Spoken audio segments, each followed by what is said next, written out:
이 노자 장자 굉장히 어려운 책이니까 그래서 오늘 이 부분만 확실히 하시면 그 다음은 어려울 게 없습니다 이제. 그래서 이걸 한번 다지는 의미에서 이거는 뭐 어렵지 않으니까 간단히 넘어가도 되겠습니다. 옛날에는 중국이 없었다는 거. 중국은 언제부터 확실히 중국이냐? 진나라 때부터입니다. 진이 차이나입니다. 차이나. 그리고 이제 진나라의 그 원형이 주나라이기 때문에 거의 주나라 때부터 중국의 모습이 있다 이렇게 볼 수 있고요. 주나라 이전에 은나라가 있었는데 오늘날 중국은 은나라를 굉장히 부정합니다. 부정한다기보다 비판합니다. 그래서 은나라는 꼭 르네상스 때처럼 그 중세의 기독교처럼 은나라 사람들은 하느님을 너무 받들고 섬기다가 그냥 노예처럼 됐다 이렇게 말을 하고요. 그래서 인간의 문화가 없었다. 그리고 그 은나라가 그 백이 옷, 흰 옷을 숭상하고 우리하고 똑같습니다. 동이족입니다. 그 이제 이족이죠, 이족 은나라가요. 그래서 우리는 지금도 그 종교가 왕성하고 하늘을 받들고 이래서 서양에서도 이 서양 근세가 활발할 때 신을 부정하는데 한국 사람은 아직도 교회가 많고 그래서 그 한국, 중국, 일본 세 나라가 있는데요. 아주 특징이 다릅니다. 그 서양을 받아들일 때 서양의 물질 문화가 이제 두 개가 있는데 하나는 공산주의고 하나는 자유주의거든요. 그리고 폐기된 기독교가 있고 여기 서양의 세 요소인데 일본은 자유주의 받아들이고 중국은 공산주의 받아들이고 우리는 기독교를 받아들였죠. 그러니까 이미 서양에서는 한물 간 걸 우리는 도로 받아들입니다. 그래서 이쪽을 중심으로 동서 전혀 다르고 민족도 문화도 완전히 다릅니다. 그러니까 여기에 우리는 옛날에 흑도 문화권, 여긴 채도 문화권 이렇게 그건 알고 있거든요. 근데 알고 보니까 지금도 흑도 문화입니다. 우리나라. 길거리 가보니까 우리는 몰랐는데 외국인이 그럽니다. 여기는 자동차가 검은 차 아니면 흰 차 아니면 회색이라는 거예요. 다른 나라는 고운색이 잔뜩 있는데요. 흑도 채도 딱 구분되잖아요. 이렇게 됐는데 이제 그 뒤로 여기 문화가 완전히 다르니까 이렇게 만나면 오해가 일어나고 충돌을 합니다. 그러면 싸움이 일어나죠. 그래서 혼란해집니다. 여기하고 이렇게 혼란해진다. 이거를 해결한 최초의 사람이 이 요임금입니다. 이쪽 사람들은 마음, 양심, 하늘 이런 걸 중시하고요.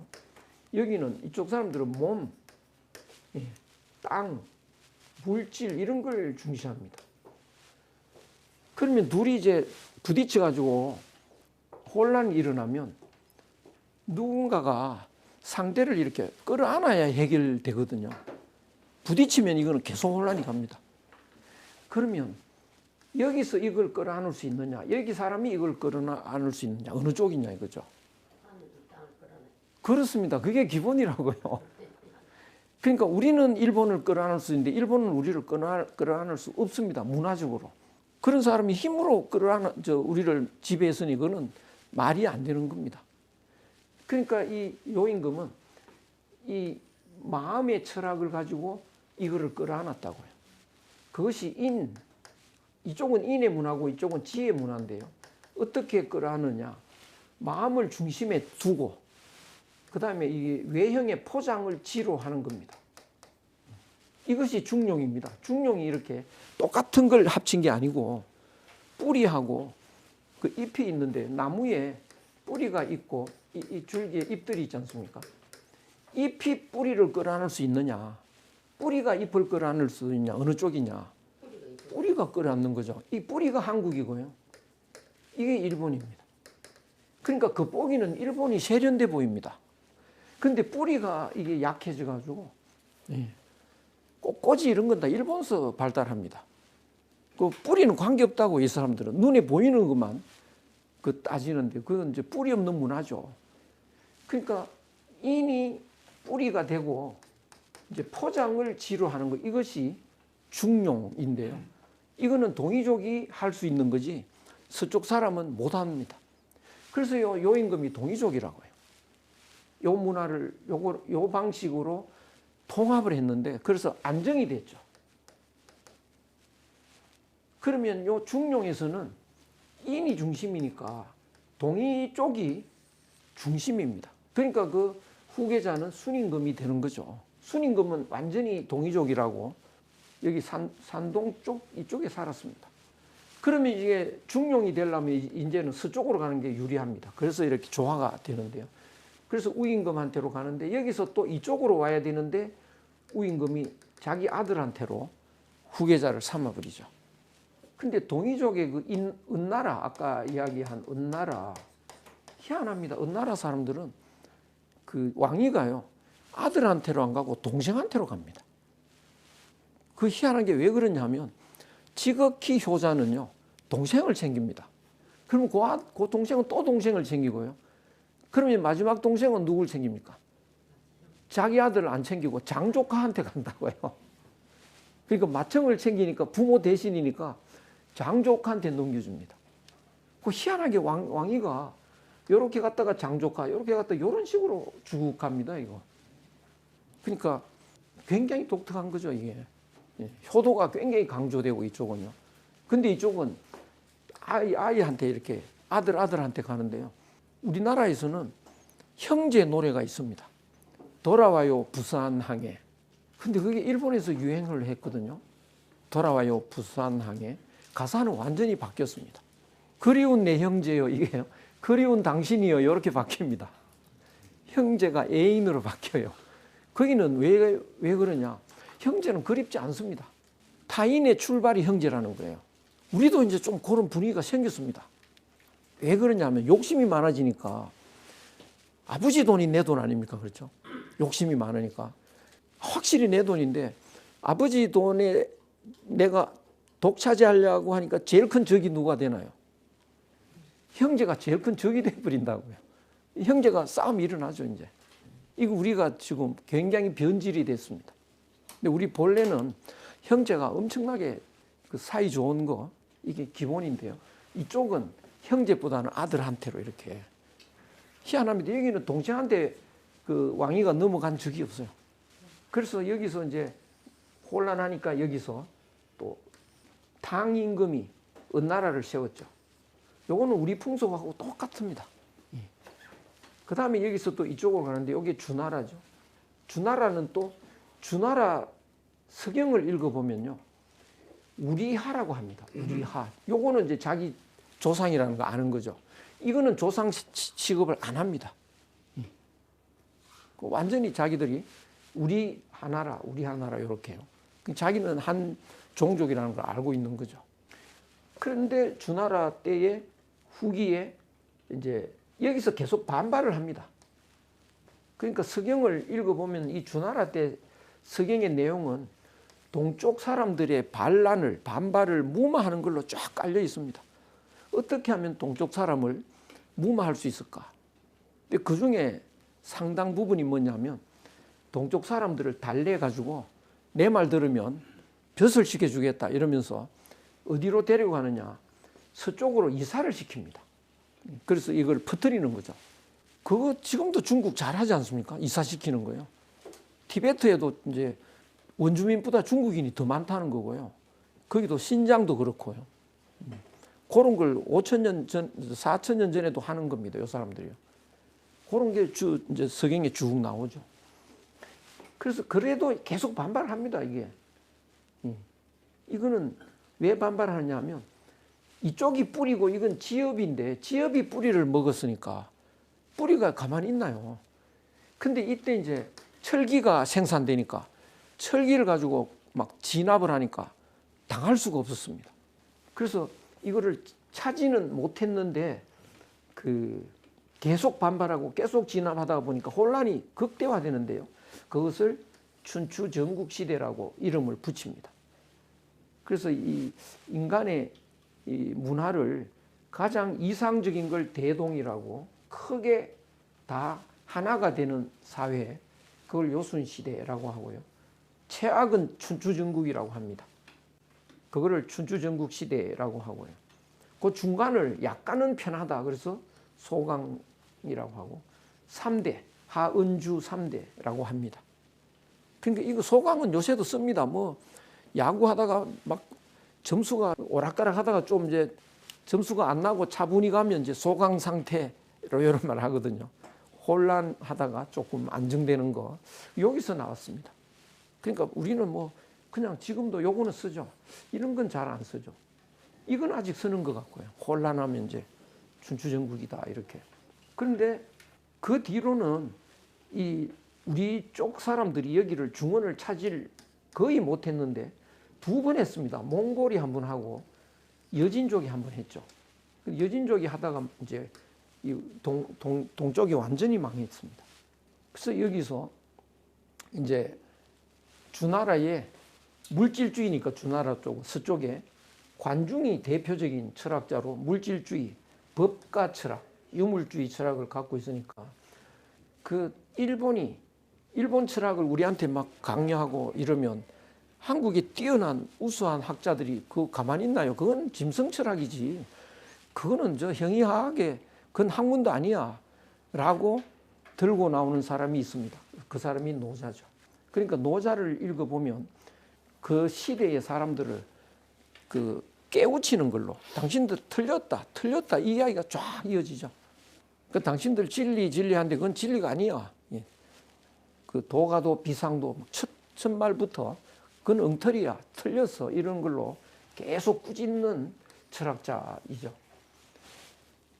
그런데 춘추전국 시대가 이 노자의 철학으로 안정이 되지는 않습니다.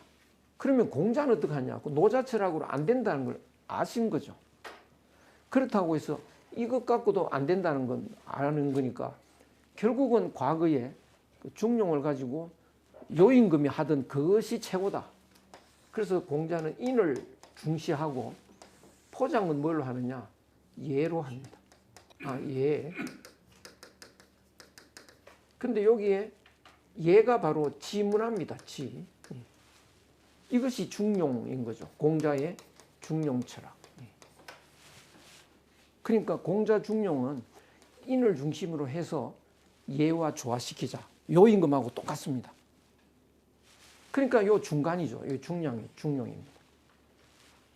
그러면 인이 중심이니까 요임금 바로 후계자는 요 인을 중시하는 동쪽에서 나오지 않습니까? 공자의 요 중용 사상에서는 바로 후계자가 맹자가 되거든요. 맹자가 바로 인을 강조하는 그런 사람이죠. 맹자가 이쪽 인을 강조해버리죠. 그 다음에 순자는 뭐냐? 예를 강조해버립니다. 그러니까 곧 삼각 구도가 똑같습니다. 요임금, 순임금, 우임금 그거하고 공자, 맹자, 순자하고 똑같아요. 추자학도 똑같습니다. 추자학은 중용이거든요. 그러니까 중용에서 이 형이상학 쪽으로 치우치는 게 양명입니다. 양명이 나오고 그 다음에 양명 다음에 또 물질주의가 나오죠. 이게 실학입니다. 이게 삼각구도입니다. 요거. 주자, 양명, 실학 요게 그 삼각으로 계속 나가죠. 지금은 이제 중국은 순자 시대입니다. 계속 물질주의로 지금까지 내려오죠. 이렇게 됐는데 공자가 중용을 이야기하니까 중용은 가장 이상적이고 온전한데 그거는 밥하고 똑같습니다. 밥은 그 약 중에 최고약이라고 해요. 이거는 이제 부작용이 없는 약인데 많이 아픈 사람은 밥 먹으면 안 됩니다. 약을 먹어야 되죠. 그러니까 평소에는 이게 제일 좋은 약인데 전쟁통에 굶어 죽는 사람이 많고 할 때는 이 약은 이게 약이 안 되고 정말 극약을 먹어야 됩니다. 그러면 이제 배가 고픈 사람들이 많이 있는데 공자가 나타나서 제일 중요한 건 마음이야. 그리고 바깥의 행동도 잘해야 돼. 이러니까 배고파 죽겠는 사람들이 좀 시큰둥하거든요. 그러면 누가 나오느냐? 밥보다 더 중요한 게 어디 있냐 이거죠. 예. 밥이 최고 중요하지. 내가 밥 먹는 방법 가르쳐 주겠다. 이 사람한테로 몰려가죠. 바로 양주 묵적입니다.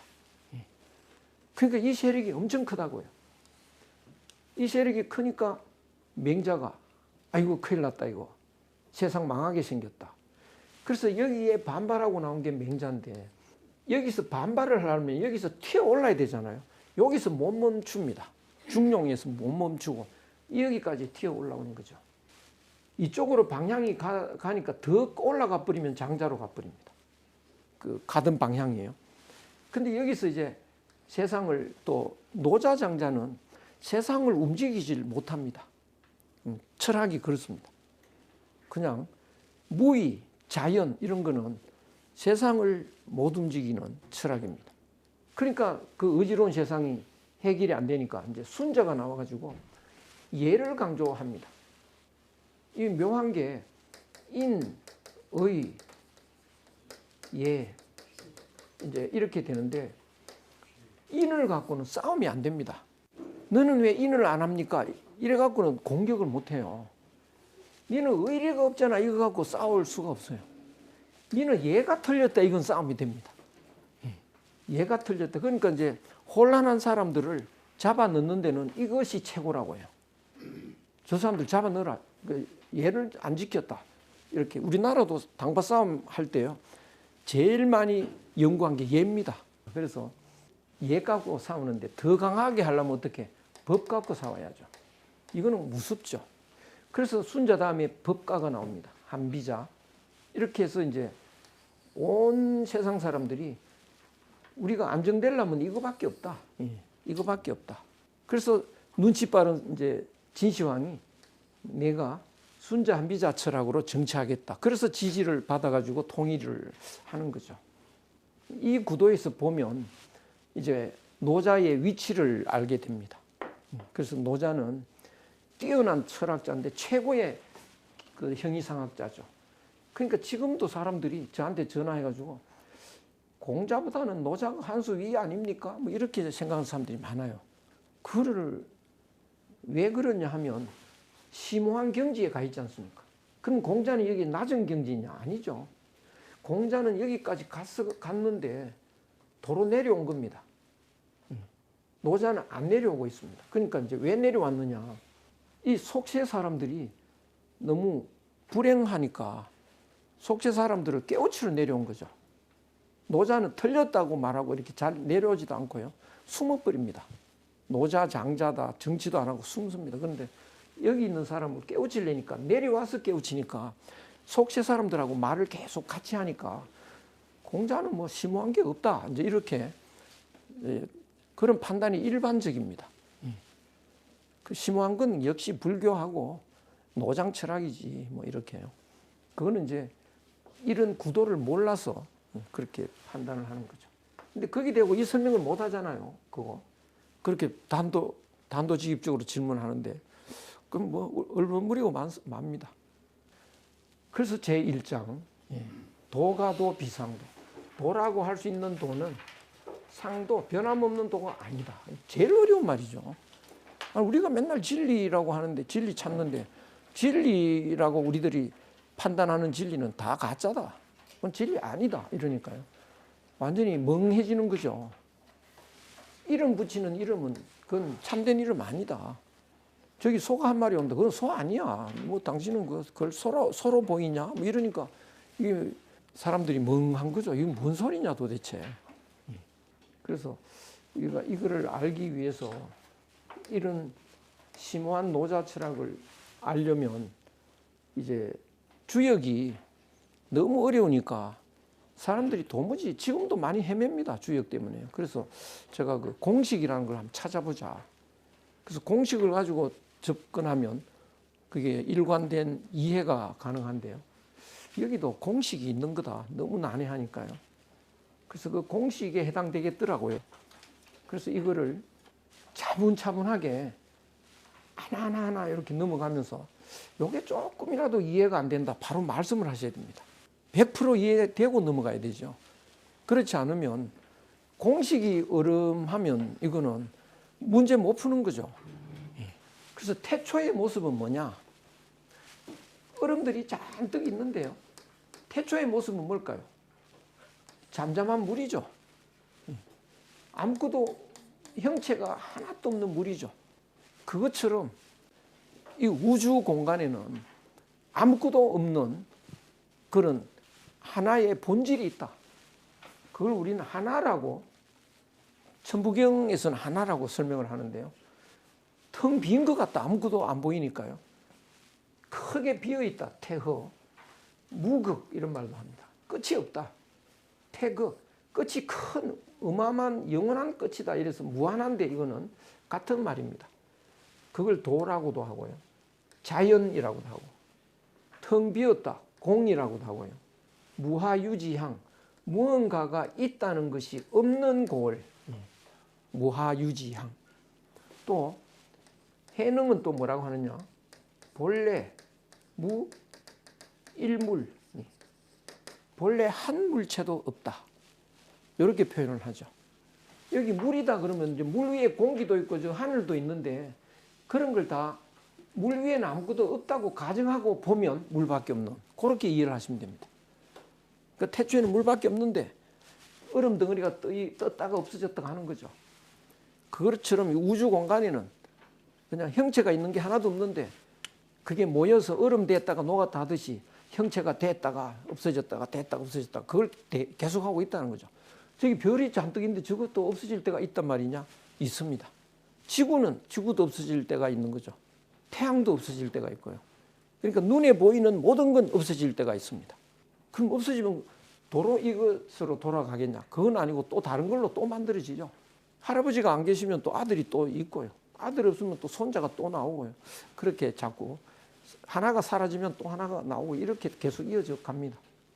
그러니까 태초에는 본래 무하유지향, 아무것도 없는 그런 본질이다. 이거는 이제 이게 이해가 되셔야 되는 거죠. 이것이. 그럼 어떻게 되느냐? 얼음을 보고 이건 원래 얼음이잖아 이렇게 생각을 하면 안 되는 거죠. 이건 물이라고 봐야 됩니다. 그러니까 이거를 물이라고 봐버리면 형체가 없죠. 공이죠. 눈에 보이는 건 색입니다. 색적시 공, 공적시 색 이렇게요. 그러니까 이제 그거를 깨달은 사람은 저기 나무가 한 그루 있잖아. 누가 봐도 나무 맞잖아. 그 공이다. 그걸 이제 그거 갖고 생각을 하고 토론이 됩니다. 공이야. 내 눈에 나무가 있는데 너는 왜 공이라고 하느냐? 나는 공인데 왜 네 눈에 나무로 보이냐 이거죠. 그러니까 똑같습니다. 얼음 덩어리를 얼음이라고 우기는 거하고 그건 물이야. 근데 좀 지나보면 물인 줄 아는데요. 근데 나무는 뭐 며칠 있다가 와도 그냥 나무니까. 그런데 한 200년 있다가 오면 나무도 없죠. 그러니까 이건 잠깐 있다가 사라지는 건데 본질은 여전히 형체 없는 본질을 가지고 있다. 그래서 그거를 그냥 색적시 공이다. 일체가 아무것도 없다. 저기 산은 산이 아니다. 이러면 이제 딱 첫 시간부터 헷갈리기 시작하는 거죠. 산이 아니라니. 그래서 요거를 다시 다른 그림으로 이제 그렸는데요. 물뿐인데 물결이 있다 이렇게. 물결은 모양이 다 다른데 물결이 있다. 이렇게 이해할 수도 있죠. 이해하는 방식입니다. 그래서 이걸 다시 또 물과 얼음으로 또 한번 되짚어 보는데요. 물과 얼음은 모양이 완전히 다른데 똑같은 H2O입니다. 본질이에요. 그리고 좀 있으면 이거 없습니다. 또 물의 모습이죠. 그러면 이 상태로 있느냐? 아닙니다. 이 상태로 없습니다. 요거를 또 석가모니는 재행무상이라고 그러죠. 재행무상. 모든 것은 멈춘 게 없다. 나 아까부터 여기 그대로 있었는데 뭐가 멈춘 게 없단 말이냐. 1시간 전보다 1시간 동안 늙어 있어요. 늙었다고요. 1시간 동안에. 딱 그대로 있는 적이 없습니다. 미세하게 늙어가죠. 그러니까 이걸 고정시키면 안 되는 겁니다. 요런 적이 이렇게 얼었다가 녹아버리는 거죠. 고정시키면 안 됩니다. 고정시키면 안 된다고 하면 이름을 못 붙입니다. 우리는 애들 보고 너 아가야 이러는데 아가야 여기 빨리 그 일생을 휙 이렇게 그 뭐 빨리 그 하는 거 있지 않습니까? 이거를 빠른 속도로 해버리면 아가 그럼 벌써 저 손녀가 돼 있잖아요, 그죠? 소 이름 벌써 아가씨가 돼 있잖아요. 아가 그러면 아줌마잖아요, 그렇죠? 빨리 휙 돌리면요. 아중금 그 할머니잖아, 할머니죠. 할머 그럼 벌써 해골 돼 있잖아요. 해골 그러면 아무것도 없는 겁니다. 그러니까 빨리 휙 돌려버리면 곧 딱 멈춰야 하고 이름을 붙이는데요. 이름 붙일 수가 없는 겁니다. 하다 보니까 달라지니까요. 예, 그래서 이름이 없다. 이름 붙일 게 없다. 나라는 실체는 없다. 확 바뀌고 있는 가운데 눈 깜짝하고 없어지는 건데 어떤 게 낫냐 이거죠. 나라고 하면 벌써 다른 게 돼버렸는데요. 그렇습니다. 그래서 요거는 같은 건데 우리가 다르게 보면 안 된다. 예. 그 이야기를 그것을 정확하게 모르시면 넘어가면 또 안 되죠. 그래도 물하고 얼음은 다르지 않냐. 또 그러면 이렇게 또 한번 그려봅니다. 물인데 0도 이하로 가면 얼음 되고 100도 이하로 가면 수증기고 이거 똑같은 거 아니냐. 모양이 다를 뿐이지 그게 다르다고 할 수 있겠느냐. 그래도 또 얼음은 모양이 있고 물은 없다. 그래도 물하고 얼음도 이게 분리되어 있는 건 아니다. 그래서 이렇게도 생각하고 저렇게도 생각해 보는 겁니다. 요거는 여기로 오면 여기 얼음 성분이 약간 있다고요. 여기는 살얼음입니다. 이제 점점 더 얼음 성분이 많아지는데 잘라진 건 없다. 그래서 연결됐다. 분리된 거 없다. 그러니까 태초의 모습은 구분되는 게 하나도 없는 세상이죠. 우리 눈에 이런 게 구분돼 보인다. 얼음들이 많이 뭐 100개나 있다 이런 게. 근데 물이라는 걸 안 잊어버리면 100개가 아니죠. 그냥 하나일 뿐이죠. 그것을 놓치면 안 되는데요. 그러면 사람을 이렇게 한번 그려봅니다. 이제 안 그리면 모르니까 아무것도 없는데 아무것도 없으니까 사람을 어떻게 표현할까 이렇게 그려봤습니다. 그럼 사람이 요 모양으로 생겼냐? 또 입체도를 한번 그려봅니다. 또 그러나 얼음이 물이듯이 사람도 본질인 그 하나 그 자체고요. 사람도 하나 그 자체고.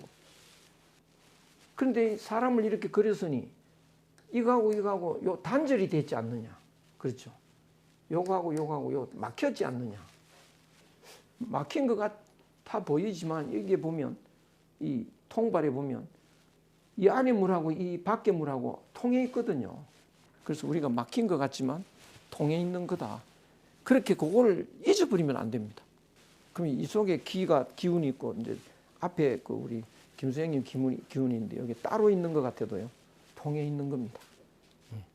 근데 그 기에 그 뭐라 그럴까 움직임이 좀 유사한 사람끼리는 또 친해집니다. 또 기의 움직임이 좀 반대로 간 사람은 또 그 다른 사람들하고 친하고 유유상종이라고. 그 눈에 안 보이는데요. 왠지 좀 편한 사람이 있고 껄끄러운 사람이 있고요. 몸에 그런 운행의 사이클이 유사하냐 다르냐 뭐 이런. 그래서 이 통에 있다. 이 통에 있다 이게. 그런데 이 하나라고 했는데 미세하게 세 요소가 있다는 거예요. 마음이 있고 기가 있고 몸이 있다. 이것이 이제 정말 어려운 이야기인데요. 마음이 눈에 보이냐, 기가 보이냐, 몸은 보이잖아요. 근데 우리는 몸이 있으면 마음이 있죠. 마음 없는 몸은 없으니까. 그러니까 마음이 있는데 사실은 기도 있다. 예. 마음이 몸을 못 움직인다. 움직인다. 근데 아픈 사람은 못 움직인다. 왜? 마음이 몸을 움직이는 게 아니고 기가 있다. 마음은 기를 움직이고 기가 몸을 움직인다. 이러면 설명이 됩니다.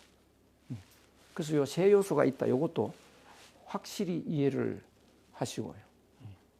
그러면 좀 쉬시면서 다시 한번 다졌다가 또 진도 나가도록 그렇게 할까요? 좀 다시 분위기 쇄신해서.